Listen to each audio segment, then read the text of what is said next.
Hello everyone. Today we will be talking about Beethoven's Symphony No.3, the Eroica, or the Heroic Symphony.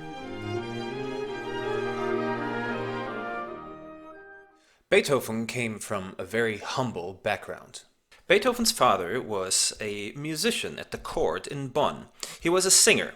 He was also an alcoholic and very abusive. He reportedly beat young Beethoven to practice the piano, hoping for another Mozart-type prodigy. When Beethoven is almost 22 years old, he leaves Bonn for Vienna to pursue his career as a musician, pianist, and composer. And here he quickly establishes himself as an enfant terrible. He does not conform to any social norms, and people love his eccentricity. Here he shows the first signs of his defiant character, not respecting the social place that someone is born into, but instead demanding that his achievements and his genius determine his place in society. In doing so, he is likely the first composer to truly be free. He is not employed at any court. He does not work for commissions. He doesn't serve anyone. He only creates what his genius demands of him. With the Eroica Symphony, he opens a new chapter for his music and for music in general.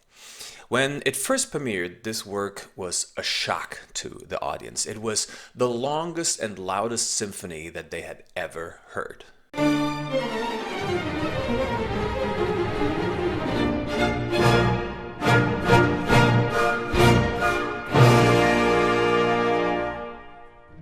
Beethoven first dedicated his symphony to Napoleon Bonaparte. For Beethoven, Napoleon was a Promethean figure. In Greek mythology, Prometheus was the hero who defied the gods and taught humanity how to control and use fire. Like Beethoven, Napoleon defied social order. He defied royalty. He himself was a man born of low status and rose through his own intellect and skill, eventually becoming the leader of a movement that held up the banner of freedom. To Beethoven, Napoleon exemplified Promethean heroism. So Beethoven dedicates his Symphony No.3 to Napoleon, but then the unthinkable happens. Napoleon forsakes his title of First Consul and crowns himself emperor.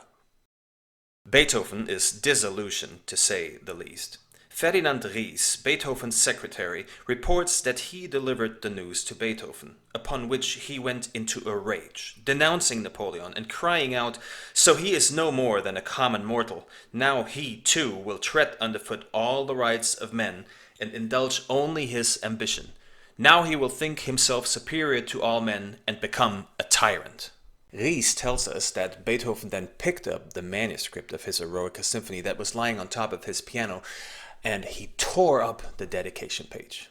While this is surely a bit exaggerated, we can clearly see that the dedication was violently scratched out, so much so that the paper tore. Instead, Beethoven now simply dedicates the symphony to the memory of a great man. Now, I mentioned that Beethoven defied social conventions, just as Napoleon did. But at the same time, he also defied musical conventions. For him, it was not enough that music is just a pretty melody. It needed to express philosophical truth, ideas, and complex thoughts. The Eroica is one of the first pieces ever to really achieve this kind of goal, which is also why it has such a unique role in music history. With the Eroica, Beethoven opens up a whole new dimension of musical expression, one that will ultimately lead to the end of what we call the classical era and ring in the Romantic period. Within the first few measures, Beethoven establishes the groundwork for the entire symphony. Two loud E-flat major chords establish the tonality and get us on the way, and the celli immediately present the first theme.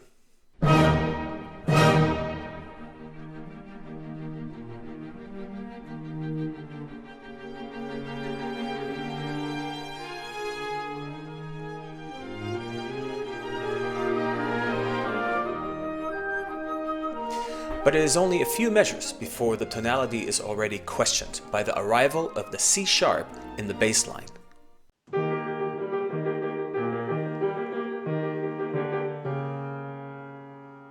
This rings in a conflict that will live through the entire movement. The melody constantly tries to establish itself against the instability that is presented after just 6 measures. But when the music finally hammers home the dominant 5th chord in the last few measures of the movement, we have no more questions about the tonality. The theme has overcome all obstacles and emerges victoriously.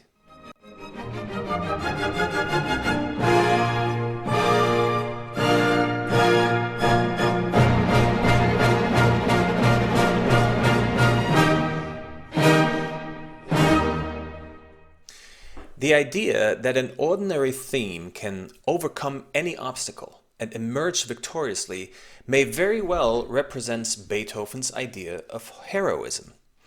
To Beethoven, heroism is the consequence of one's action, not of one's birth.